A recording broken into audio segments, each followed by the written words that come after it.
Hey Kiku, One Piece Player, bonjour et bienvenue sur YouCard Game.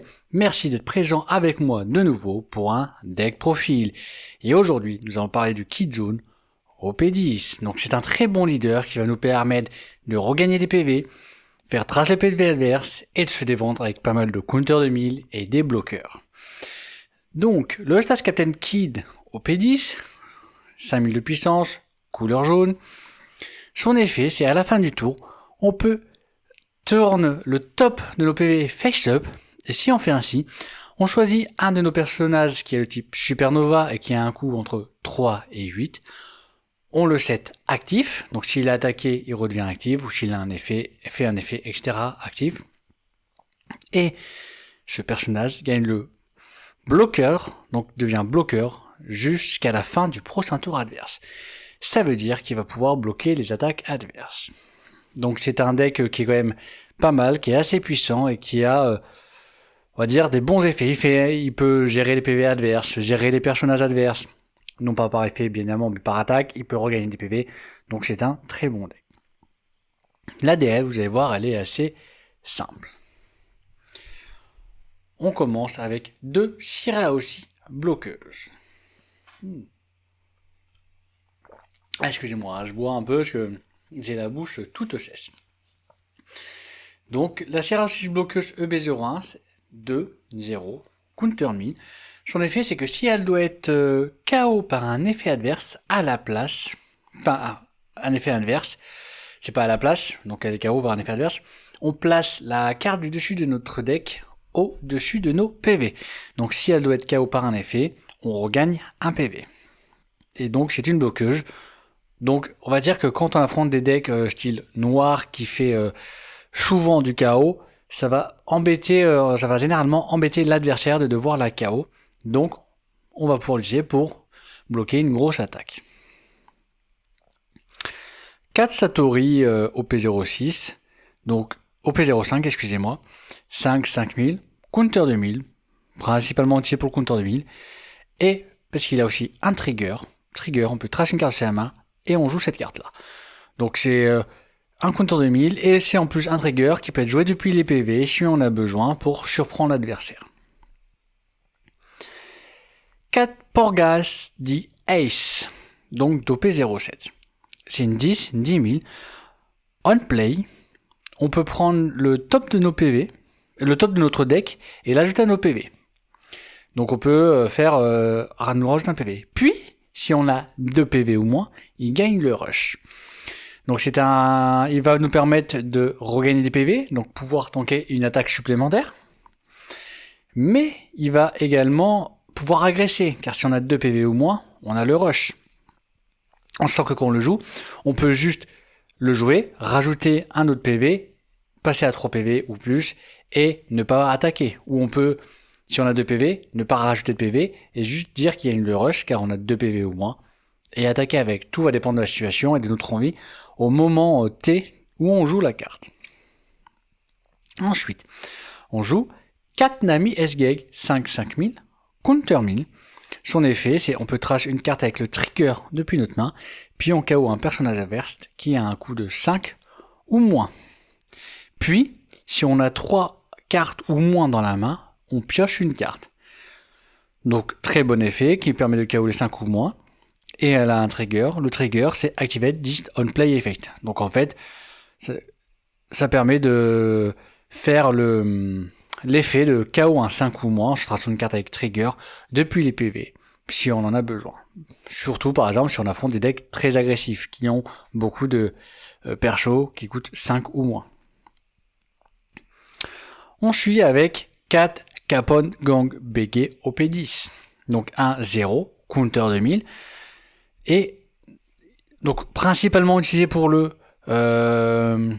counter 2000, rarement utilisé pour l'effet, mais dans certaines situations on peut faire l'effet. Si vraiment on a besoin, mais c'est dans vraiment des situations extrêmement rares. Il faut vraiment que pas mal de choses s'accumulent et qu'il y a vraiment les étoiles soient alignées pour qu'on puisse faire l'effet. Donc l'effet c'est on play, on peut add la carte du top ou du bottom de nos PV dans notre main, puis on peut ajouter un personnage avec le type Supernova de notre main, et là on peut ajouter dans nos PV Face Up. Donc ça peut être pas mal si on a des Supernova avec des triggers. Dans l'ADL, on n'en a pas beaucoup. Donc c'est pour ça que l'effet va être très peu utilisé. Mais ça ne veut pas dire qu'elle ne peut pas être utilisée. Il y a certains moments, pour X ou Y raison, on va pouvoir faire l'effet pour pouvoir avoir un perso qui va surgir des PV. Et en surgissant des PV, surprendre l'adversaire. Il va pas être surpris parce qu'il va savoir que le perso est là. Mais ça va l'obliger à devoir nous attaquer. S'il veut gérer le perso, on fait le trigger pour jouer le perso des PV, parce qu'en général ça va être ça. Et puis il va falloir qu'il trouve d'autres solutions pour gérer notre personnage qu'il n'aura pas pu gérer au tour d'avant. Ensuite on joue une Vanilla. Cavendish OP10, 6, 8000, Counter 1000. Voilà, c'est juste une Vanilla. Mais c'est un Supernova qui fonctionne sur l'effet du Eustace Captain Kidd, du leader. Ensuite, on joue 4 Basil Hawking OP10. Donc très bonne carte, 4 5000, Counter 1000. Il a un effet on KO, on trace une carte du top des PV adverse. Donc grâce à l'effet leader, il peut gagner bloqueur. Et si on bloque avec, et donc qu'il a été mis KO en bloquant, on peut trace le top des PV adverse. Donc très très bonne carte qui se combine vraiment très bien avec l'effet leader. Ensuite, on part sur le Monkey D. Luffy OP10. Donc lui c'est le chercheur Supernova. C'est 1, 2000, Counter 1000. On play, on regarde les 5 cartes du dessus de sa bibliothèque, puis on peut révéler une carte avec le type Supernova, sauf un Monkey D. Luffy. Puis on peut l'ajouter à notre main. Ensuite on place le reste en dessous de notre bibliothèque dans n'importe quel ordre. Donc le fait d'avoir un chercheur qui va chercher un Supernova autre que Monkey D. Luffy nous oblige à éviter de jouer justement des Monkey D. Luffy, parce que à moins de les piocher comme un homme, ça peut être très très très compliqué.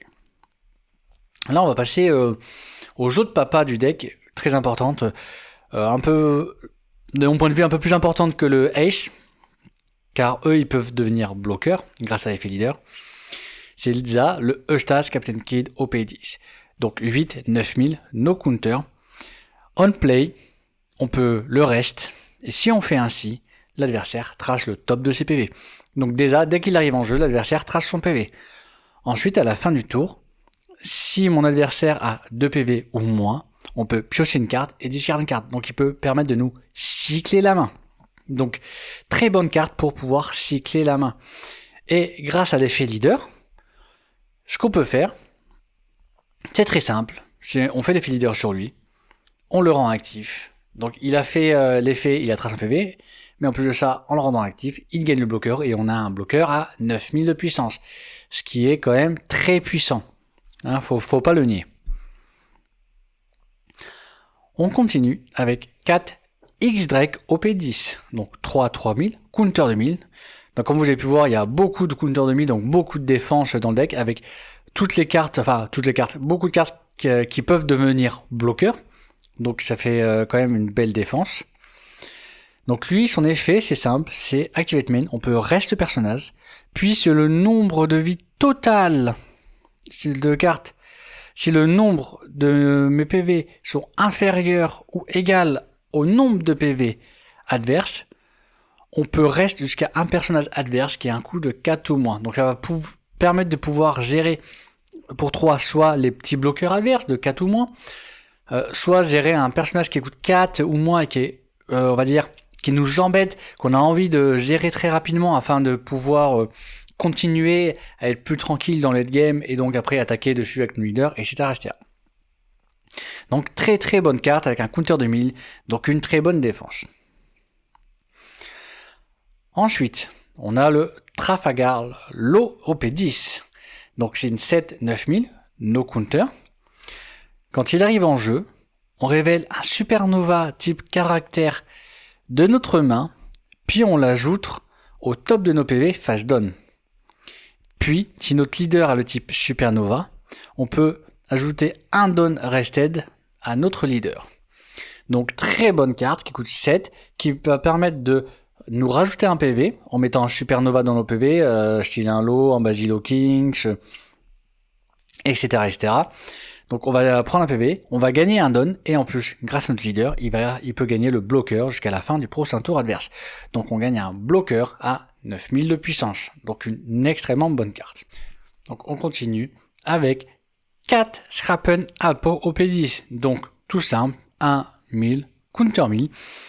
Si on a un personnage jaune avec le type Supernova en jeu autre que Scrapen Apo, il gagne le bloqueur. Donc c'est un petit bloqueur pour 1. Donc très très bonne carte.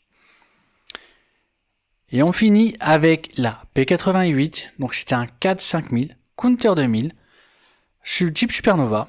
Donc voilà, c'est ce qui va nous permettre d'avoir donc déjà un counter 2000, une bonne défense, mais en plus de ça, avec sa défense, donc le counter 2000, il peut être bloqueur avec l'effet leader, et il a un trigger qui dit que si notre leader a le type Supernova, et que le total de nos PV et le PV adverse est de 5 ou moins, on joue cette carte.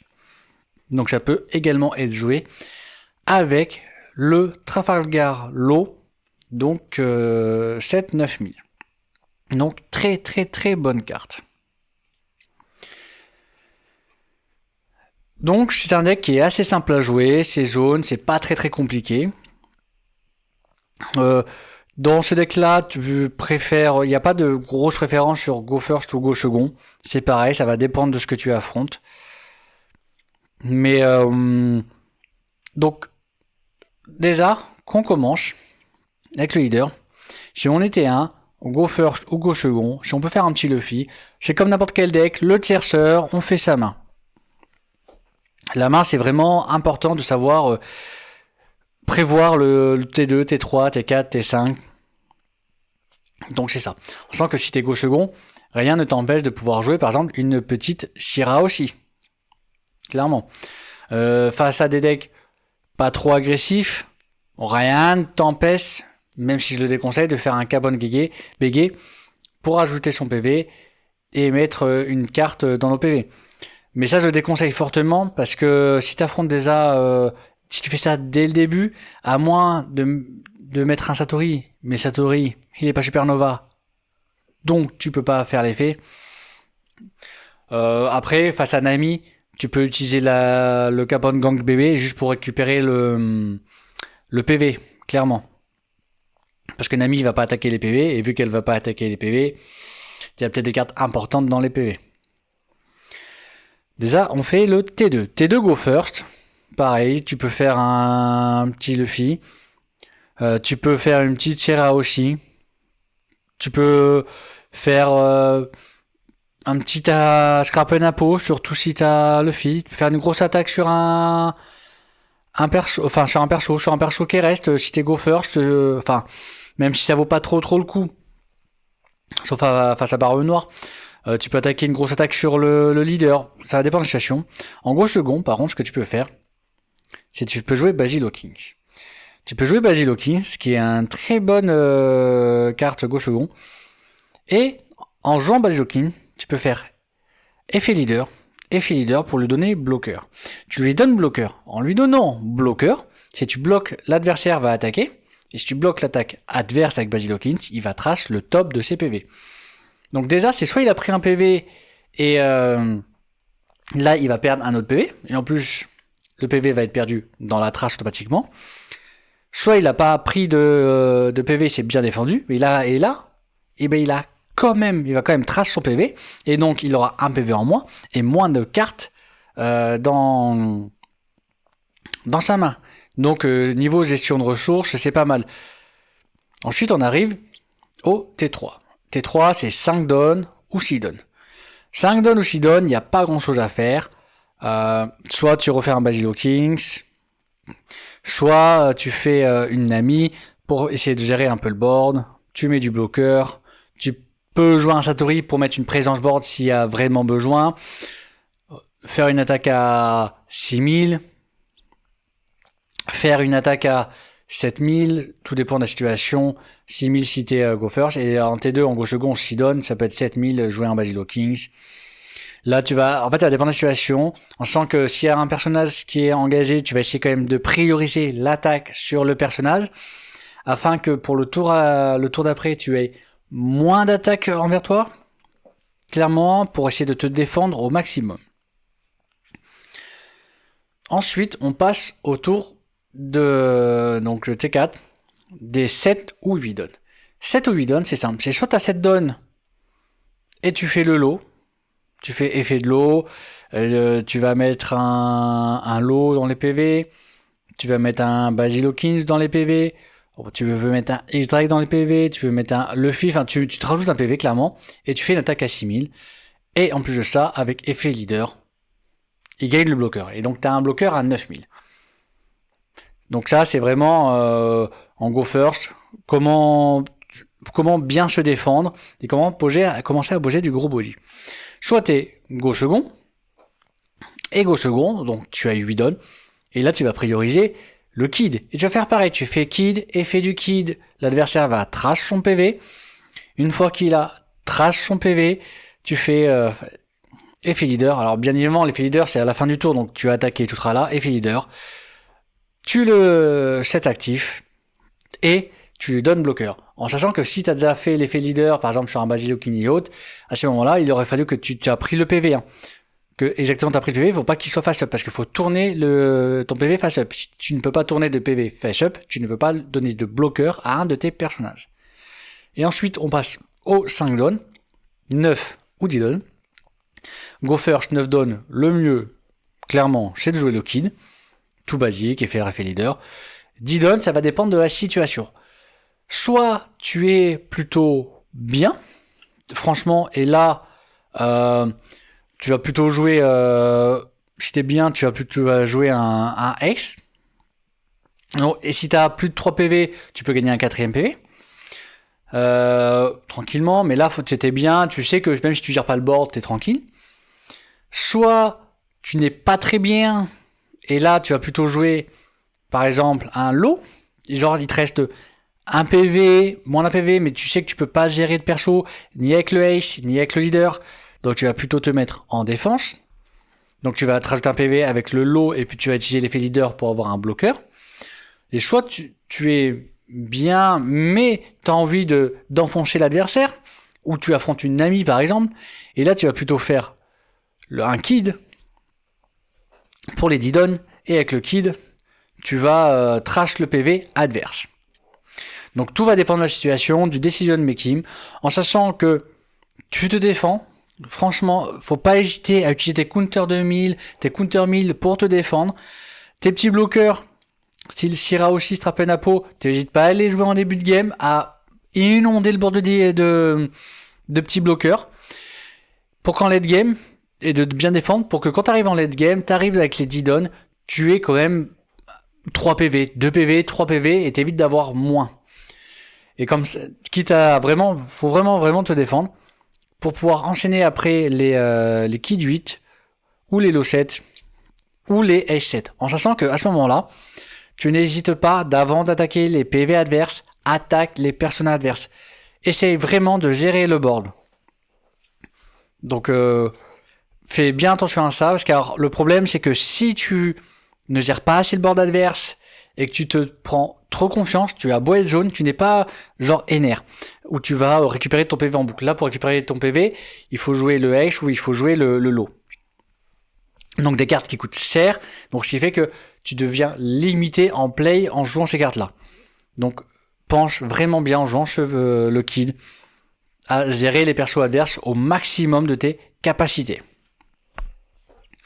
Donc voilà pour le leader. C'est un leader jaune qui n'est pas compliqué à jouer, mais comme tout n'importe quel deck, il y a le decision making de la situation qui est super important. Je vous ai donné les grandes lignes du deck, hein, clairement. Après, c'est à vous, quand vous allez jouer le deck, d'aller plus en profondeur. En tout cas, n'hésitez pas à commenter, en savoir si vous allez jouer le kid, si vous n'avez pas le joué, si vous l'aimez, si vous l'aimez pas, l'aimer l'affronter, ne pas l'aimer l'affronter, l'aimer le jouer, ne pas l'aimer le jouer. Et je vous remercie de m'avoir regardé et passez une agréable journée.